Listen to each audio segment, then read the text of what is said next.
আসসালামু আলাইকুম, সবাই কেমন আছেন? আমি আলহামদুলিল্লাহ আপনাদের দোয়ায় অনেক ভালো আছি। কেমন আছেন সবাই? আজকে নিয়ে আসলাম আমার বাচ্চাদের পছন্দের একটা রেসিপি। আর এটা সব বাচ্চারাই পছন্দ করে কম বেশি। আপনারাও বানিয়ে দিতে পারেন। কাঁচা আম তো মোটামুটি অনেক জায়গায় পাওয়া যায়, অনেক সস্তা। আর নিজের গাছের আম হলে তো কোনো কথাই নেই। এই আমগুলা কিন্তু আমাদের নিজেরই গাছের আম। মাশাআল্লাহ অনেক আম ধরেছে আমাদের গাছে এবং লেবুও অনেক এসেছে। আমাদের বাসা থেকে একটু দূরে ওই বাসাটা, মাশাআল্লাহ অনেক ধরেছে। বাচ্চারাও খেতে চাই। কাঁচা আম তো একদম খাওয়া যায় না, অনেক টক আমগুলা খেতে। আর পেকে গেলে আমের ভিতরে অনেক পোকা হয়, তাই ভাবলাম যে ওরাও খেতে চাই আর আচার দিয়ে দিই। আর ভাবলাম আপনাদের সাথে শেয়ার করি। আমগুলো এনে আমি ভালোভাবে ধুয়ে খোসাগুলো ছাড়িয়ে নিয়েছি। তারপর একটা পাতিলে আমি আমগুলো দিয়ে তারপরে এক গ্লাস পানি দিয়ে আমি ঢাকনা দিয়ে ঢেকে দিব, কিছুক্ষণ জাল করে নিব। জাল করার পর দেখেন একদম নরম হয়ে গেছে। তারপর এটাকে ভালোভাবে নাড়িয়ে চাড়িয়ে আমি সুন্দরভাবে একদম গলিয়ে নিব। তারপর এটার মধ্যে দিয়ে দিব আমার পছন্দের মতো চিনি।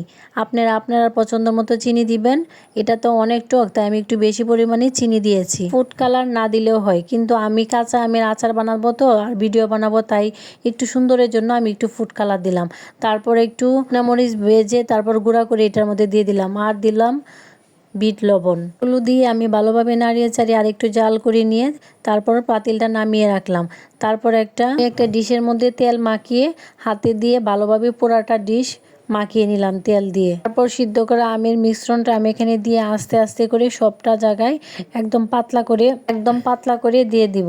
আর চাঁদে তো একদম অবস্থা খারাপ, কোনো কিছু দেওয়াই যায় না। কাকের যন্ত্রণা, কাক এত মানে বিরক্ত করে কি বলবো। রোদও তেমন একটা বেশি না, প্রচণ্ড বাতাস, ধুলাবালু, মানে কি একটা অবস্থা। তাই ভাবলাম যে থাক, কি করবো, একটু ছাদে দিয়ে আবার নিয়ে আসবো। আজকে একটু দিয়ে আসি বা তারপর আইসা চুলার নিচে দিয়ে দিব। দেখেন কি অবস্থা, আকাশের অবস্থা খুব খারাপ, মানে প্রচণ্ড বাতাস। রোদ আছে কিন্তু অনেক বাতাস। তারপর চলে গেলাম নিচ থেকে নিয়ে আসলাম আমার রুমের একটা মশারি দিয়ে আমি ভালোভাবে এটা ঢেকে দিয়ে তারপর 3-4 ঘন্টার মতো রোদ্রে রেখে আমি আবার বিকালবেলা আসলাম। আসার পরে দেখি মাশাআল্লাহ অনেকটা শুকিয়ে গেছে। শুকিয়ে গেলে কি হবে, একদম আমার বাচ্চারা আনার সাথে সাথে একদম মানে ভিডিও করব কি করব, ওরা খাওয়া শুরু করে দিয়েছে। ভিডিও করতে পারলাম না ভালোভাবে। মাশাআল্লাহ অনেক মজা হয়েছিল খেতে। আপনারাও বাসায় ট্রাই করে দেখতে পারেন, অনেক মজা হয়েছে। এটা কিন্তু আবার রোদও ছাড়াও বানানো যায়।